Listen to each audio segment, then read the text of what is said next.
For those of you who don't know me, I'm Neil. I've been released from the chains of the shipping desk today to go over my 2025 Stumpjumper 15 comp alloy for you. Size S5, as I'm 6'2", so I like having a bigger bike. Starting up at the top of it, we've got the Ratboy Bergtech grips, Josh Bryson's signature edition if you want the actual name. I love them, I think they're sick. Best grips that you can get on a bike because they just work. Bars, I've gone for the 1-up carbon bar, 35 diameter, cut to 770, as I like my trail bike to be a little bit more playful. We've got the Bergtech Enduro stem. I really like it. It's a little bit longer than the stem that was stock, by 2 mil, which brings the reach to just over 500. Specialized with the bikes, they've got adjustable head tubes, so you can go plus a degree, minus a degree, or just stock in the middle. I've gone for the steeper setting on mine, again, just to keep my trail bike a little bit more playful. Then we've got the fork, it's the Fox 36 Rhythm. I've had some iteration of this fork on my past 4 bikes. I love it, 3 volume tokens, 95 PSI, 150 mil travel, sick. RRP mudguard, because no one likes getting mud in their face. Front wheel is 29. I've gone for the Schwalbe Magic Mary with the radial casing on the front. Sick tyre, been really enjoying them on the trail bike. X-Fusion dropper post, it's what came on the bike, it works. With that I've got my Physique, however people want to say it, saddle. Everyone hates this but me, but I've got a really weird arse, so I think it's great. Full Shimano SLX drivetrain on this bike. I am absolutely loving it. It's the first time I've used Shimano since 2020, I think, and it's just been flawless. I cannot say I've had any issues with it so far. Cranks are 170 mil. Pedals that I've got with that are the Bergtech B-Rage pedals. Best pedals on the market. I will hear nothing else because they just are. I've made my bike a mullet, so 27.5 rear. My rear wheel is a bit of a hodgepodge, so it's stuff that's come out of my parts bin.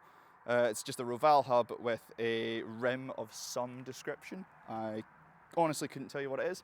It runs somewhat straight. Albert radial casing on the back because they're sick tires.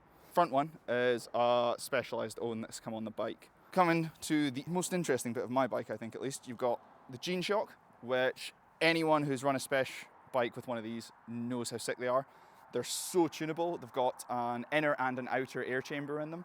The inner, you've got a choice of 3 volume spacers you can run in it, small, medium or large.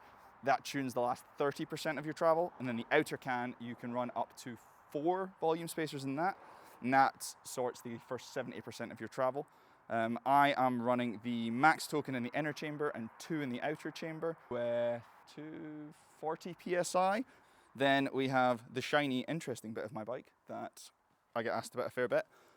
So I've put the Cascade link from Cascade Components in this. It takes the progression from 11% to 26%. And sorts the geo out from the mulleting that I've done because these are supposed to be full 29 stock. Yeah, I think it's sick. Flip chip, I've got my flip chip in high. Again, try and bring that geo up from the mulleting that I've done to it. And the brake, these I was actually really surprised with. So it's the TRP Evo Trail brakes. I wasn't expecting to like them, I'll be quite honest with you. But no, these TRPs have been amazing. I'm about 100 kilos. All the power, even though they're a trail brake, which is great. The lever feel's been excellent and there's been no brake fade on any descents yet. So I'm really, really liking that. Anything else? The only other things are, I'm sure you can see there's some stupid stickers dotted about my bike. Bits of a Dibro that I've cut up. It's for Stevie Smith, Long Live Chainsaw. He was my hero growing up. Sadly, he passed in 2016, so I've got a few little bits. Got the Long Live Chainsaw on the chainstay, Stevie's face here, and a couple chainsaws around the bike there. Bottle cage is just the one that came with it. Great thing, this is my first bike that's had frame storage. I'm loving it. You can just shove so much stuff in there and it's cavernous. So at the minute I've got a tube CO2 applicator and my multi-tools on the back end of the bottle cage. Again, that just came with the bottle cage. It's the specialized one, I think it is. Generally this bike, the reason I went for it was my last bike was a Common Cell Meta. I wanted something that was a bit, still quite an aggro trail bike, but a bit less than a full-on 170.